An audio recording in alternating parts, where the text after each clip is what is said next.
Welcome to Verilog Programming. In this lecture, we will cover sequential circuits. We will cover two sequential circuits, that is D flip-flop and JK flip-flop. So as you know, D flip-flop is a circuit which will generate the value according to the D input. So there is one input which is T input, the data in to the D flip-flop, and there is clock signal, and there are two outputs Q and Q bar, which are complementary to each other. That is, if Q is 0, Q bar will be 1. So when clock signal is not applied, means the value of clock is 0, when it is positively triggered, that time whatever the input is there, that will not affect the output. For example, if initially the output is 0, Q is 0 and Q bar is 1, and clock is 0, and if you are applying the input as 1 here, so this one will not appear at the output because the clock signal is 0. Once you make this clock signal 1, then this input will go towards the output and your output will become 1 and Q bar will become 0. So this is about the D flip-flop. As you know, the working of D flip-flop, it will store the value and it will generate the value according to the data input, which is D in, as per the application of clock signal. So when data is 1, your output will become 1. When input is 0, that is data input is 0, your output will become 0, provided that you have applied the clock signal. If clock signal is not present, it will retain its previous output. So this is the working of D flip-flop. Now we'll see the Verilog code for D flip-flop.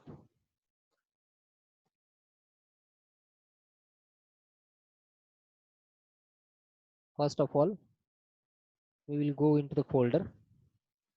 Then there we will create a file dff.v. Since we are running on Verilog, we are writing the code in Verilog language. So that's why we are using this .v extension. Press enter. Now here you have to type your code. As we have seen in our previous lectures, first of all you have to create the design code. First you have to write the design code. So I will write the design code first. So module DFF, the name of the module I'm giving is DFF. Then write the outputs first. So there are two outputs, Q and Q bar. So instead of writing Q bar, I'm writing here QB, one and the same thing. Then inputs are D and clock.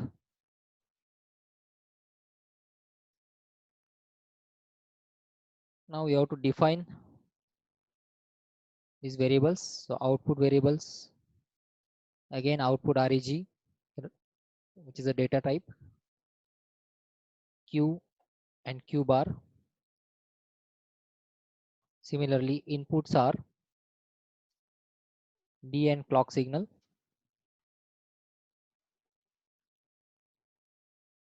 Then at every positive edge of the clock signal,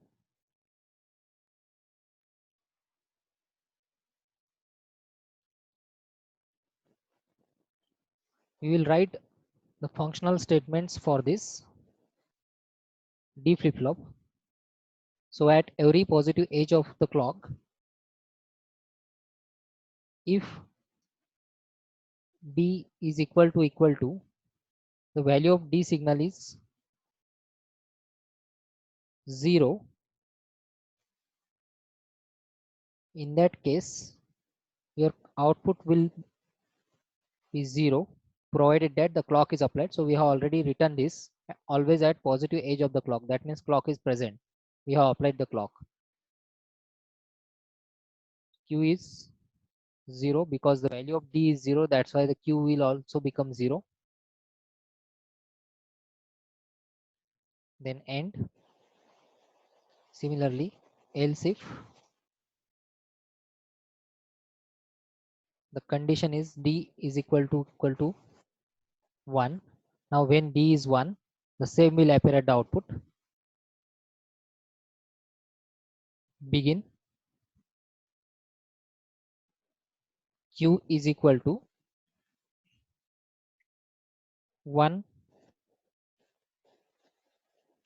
So your output will become 1 because you have applied input as 1. Then end. And your QB will always remain. It remains the negation of Q. That is, they are both are complement to each other. They are complementary. So that's why QB is always the negative of Q. And then this will end your module. So once again we will check at every positive clock edge.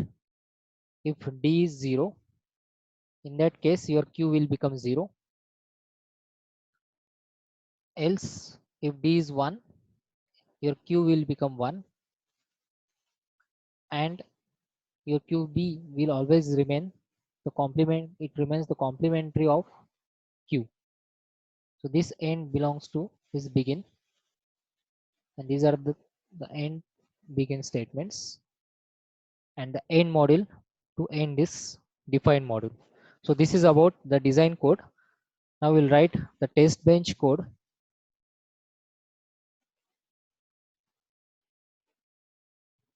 So we'll write the module for test bench tb underscore dff.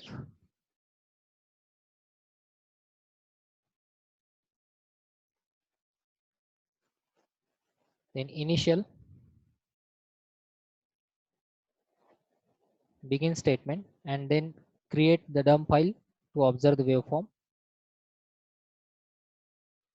Name of the file should be same as the name of the module we have used in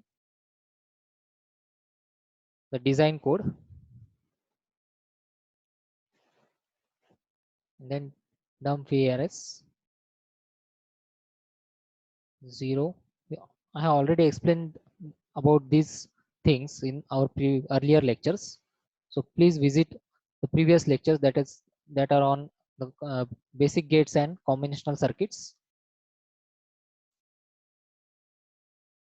Then TB DFF, the name of our, since we are writing this inside the test bench, so that's why we have to use the name which we have given to test bench, that is TB underscore DFF.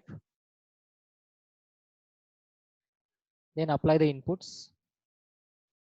So initially I'm applying D 0, the value to D as 0, and clock I will apply alternatively to observe the different states. Same thing I will copy.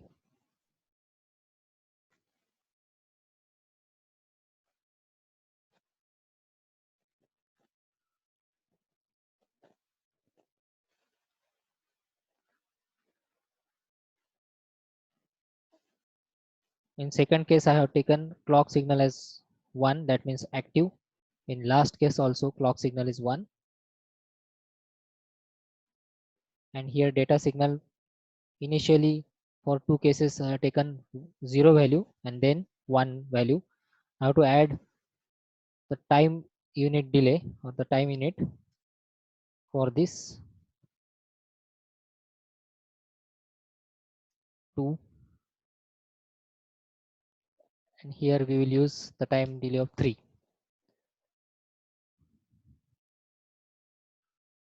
After this,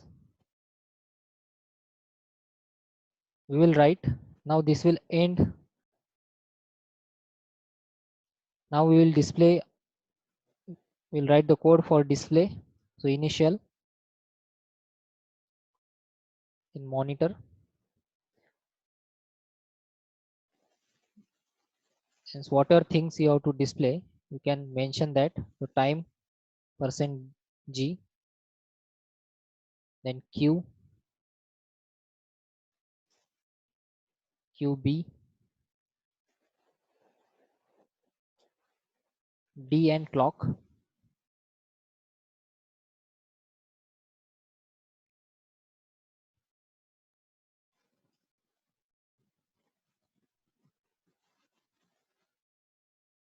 In the same sequence we have to repeat. First time, then q, qb,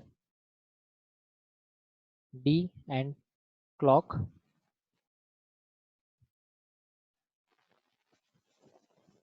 This will end our module.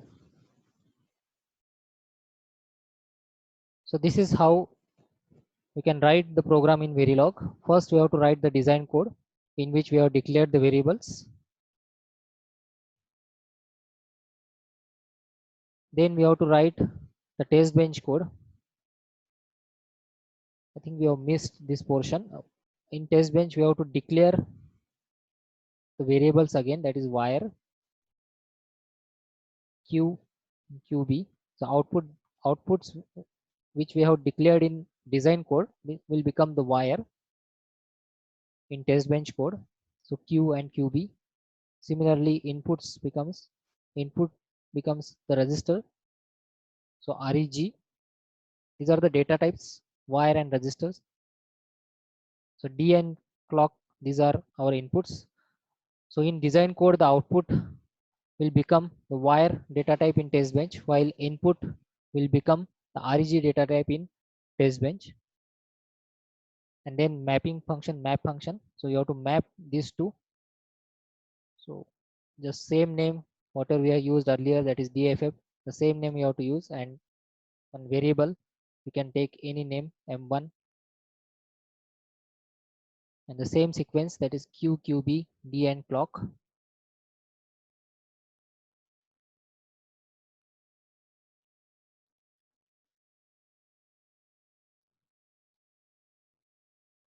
So this will end your code. Now we'll run this code. So first of all we have declared the output and inputs in the main module which we have created in the design code. Then at every clock applied, if d input is 0 with clock present, it will appear at the output, that is 1. And when d signal is 1 and with clock applied, your output will become 1.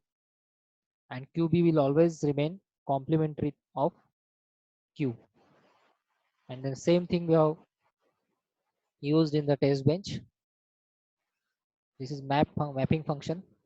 Then to display the waveforms we have used this dump file, and different combinations of d and clock we have used here to check the different cases where you can get the output according to the input. And this is display command. So we'll save this code, then we will run this.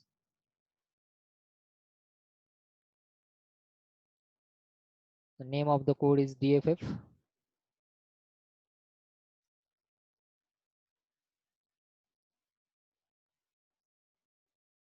vvp, dff.vvp.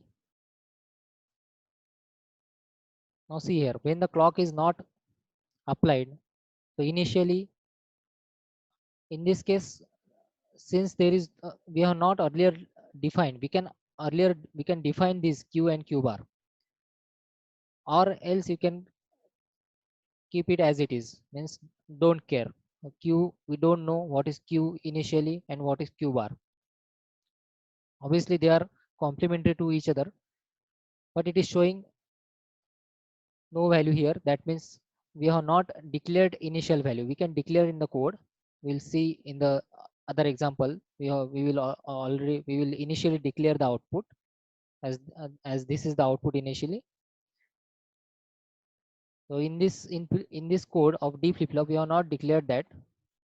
So that's why it is showing cross sign here. That means they are not declared initially. In next case, when clock is applied, since your D value is 0, so output will become 0 according to the function of D flip flop, and Q bar will become 1. Now in the next case, we have again disabled the clock. So your output will remain same even if you change your D value. So D value is here is 1. So since we have applied D value 1, output should switch to 1, right? But the clock is 0 here. That means it is disabled. That's why the circuit is disabled. So it will not affect whether you will apply 1 or 0 at a D. That will not affect the output. That's why the output is remaining same. And in last case, we have again applied the clock signal. We are switching on the circuit. So whatever D value is there, that will appear at the output. So D is 1, so your output will become 1, and QB will remain complement of Q. That means it is 0. Now we'll observe the waveform for this. So to get the waveform, use GTK wave and the name of this file. So dff.pcd. Press enter.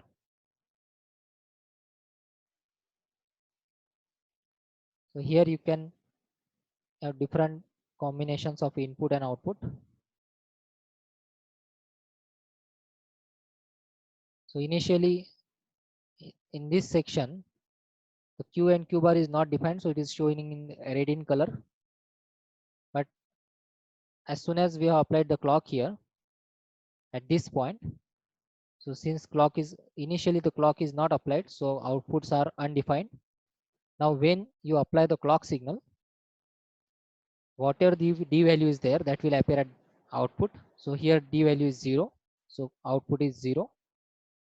In the next case, again the clock is same 1. Now when clock becomes 0, the previous output will remain continue, that is 0 1, which was earlier.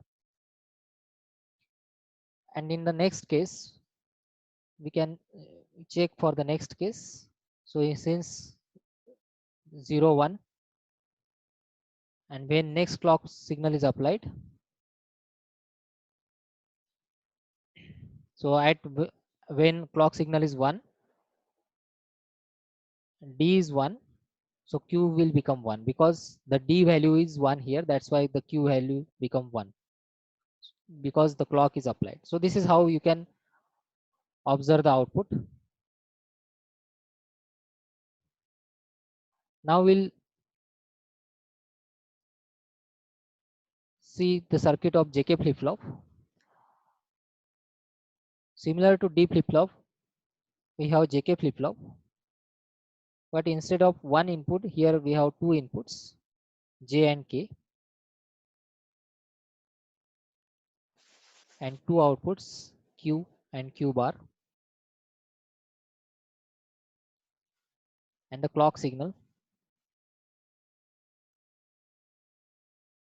So J, K and clock will act as an input, while Q and Q bar will act as an output.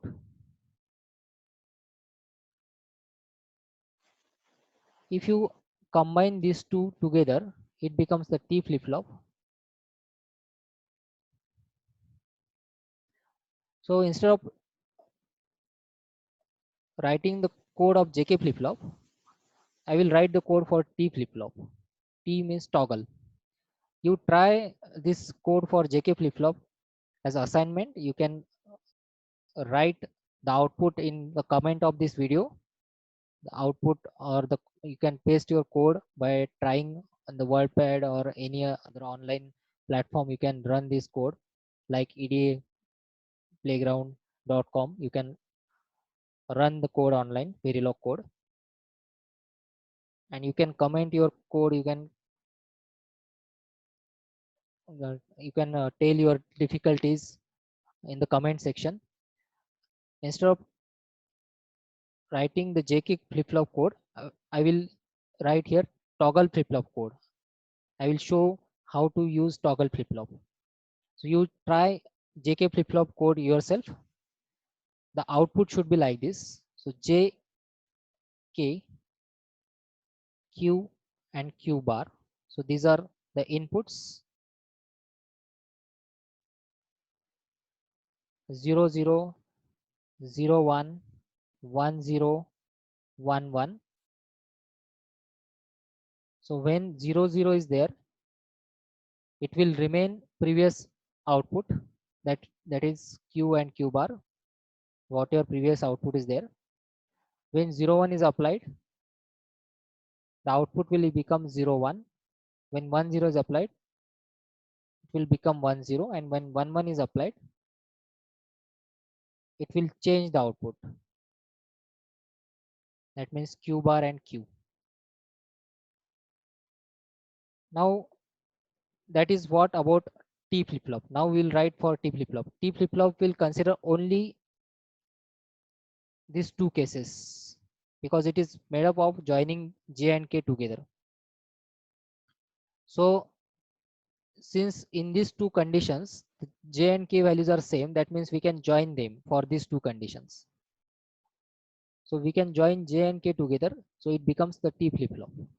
So T flip-flop means toggle flip-flop. It will change the output when the value is 1.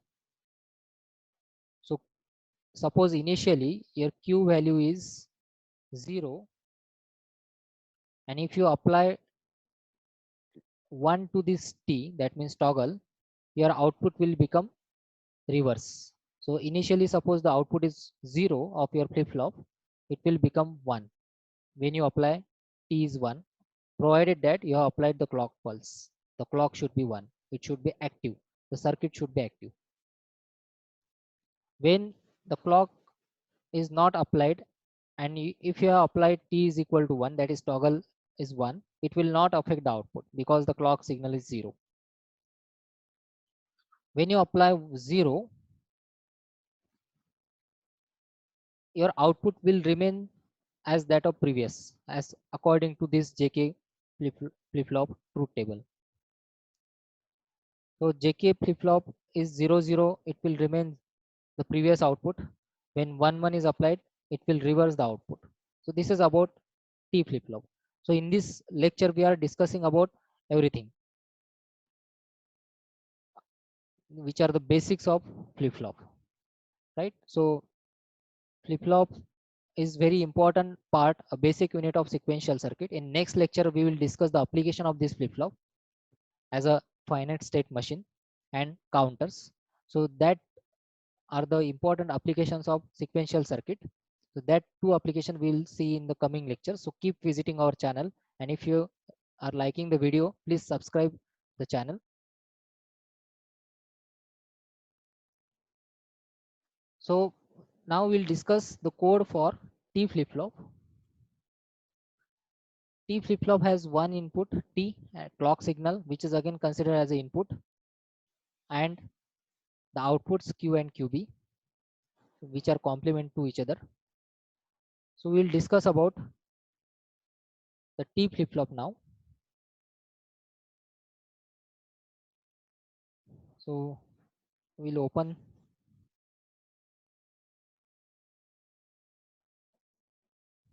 we'll use the separate file for this.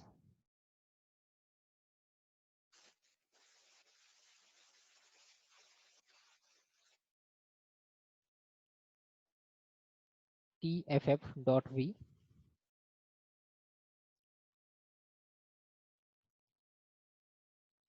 Instead of writing the different code to save the time, I will edit the previous file of D flip-flop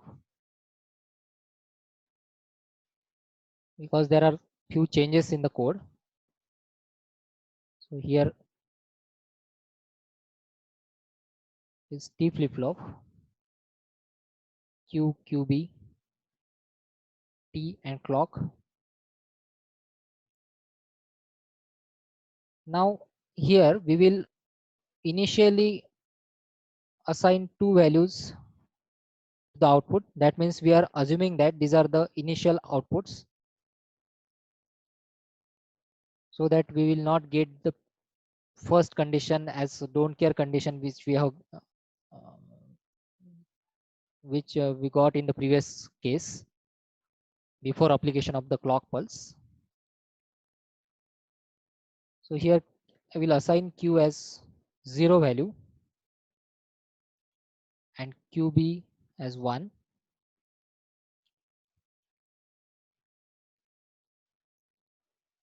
and then here I will apply instead of dt value, so your Q will become, now when t is 0, your Q will remain Q only, that is previous case whatever the previous output is there, it will remain same output. When t is applied as 1, your Q will become reverse and QB will always remains reverse of Q. Now here I will use different name TFF, TB underscore TFF, then clock T TFF,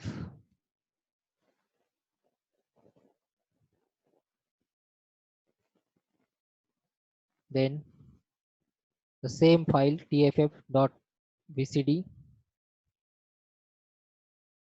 Now here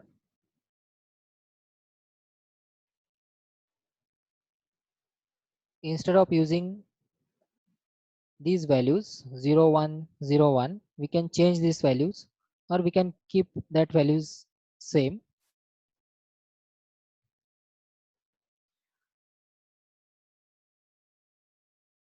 We can apply 0 1 0 1 and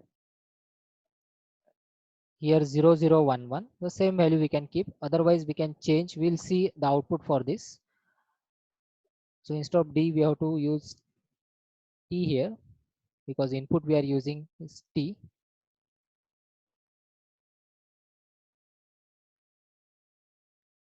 Here it should be T. The rest of the code is same. We'll save this code. So first of all, we have used the design code. In that we have declared the variables Q, QB, T and clock. Then initially we have assigned some values to the output, that is 0 to Q and 1 to Q bar, so that the circuit will understand that this is the previous condition, Q is 0 previously. Now when we apply T as 0, that means the toggle is 0 with clock is applied. Now this indicates the clock is applied. So your Q will become Q. That means it will remain the same as that of the previous value. When you apply toggle means switch, change in the previous value. That's why it is called as toggle flip-flop. It will change the previous output. So when T is 1, it will change the previous output from Q to Q bar, and QB will always remains Q bar. Then we will write the code for test bench. Again, it is similar to D flip-flop, and these are the various conditions. I will run this code.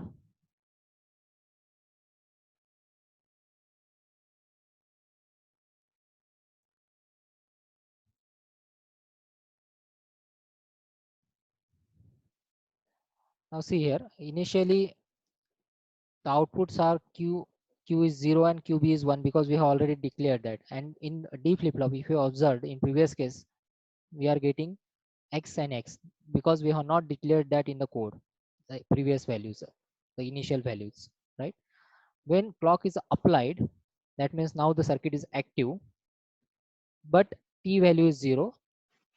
That means we are not toggling the output. So output will remain same as that of previous case. Previously it was 0 1. So here also it will remain 0 1 because T is 0.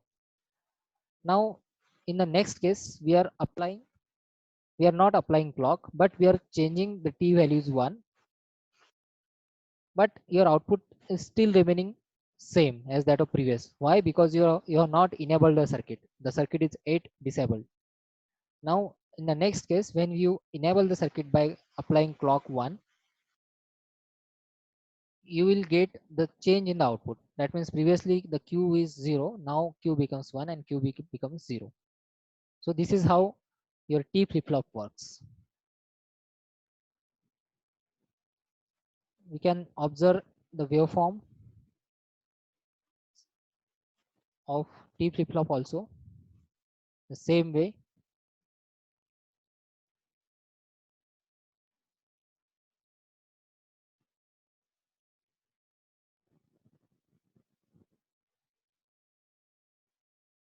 We are in code to observe the waveform.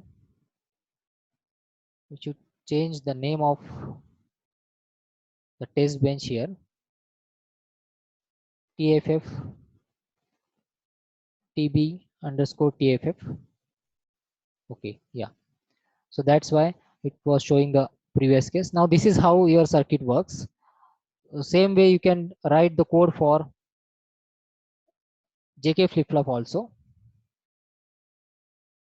In the next lecture, we will talk about counters. So counter is an application of flip-flop by connecting different different flip-flops together. We can create the counter like by connecting JK flip-flops together, by connecting D flip-flops, by connecting T flip-flops. We can create different types of counter like up counter, down counter, up down counter, synchronous, asynchronous counters. So we'll see how to write the code for counter in the next lecture. So keep visiting our channel and please subscribe the channel if you like the video. You can mention your suggestions about if you want the code for any application.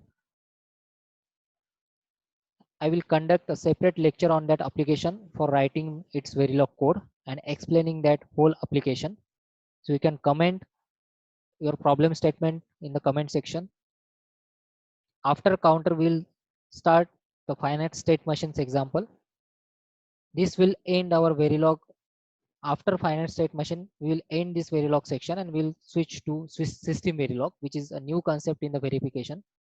So stay tuned to Electron ITS channel. Thank you.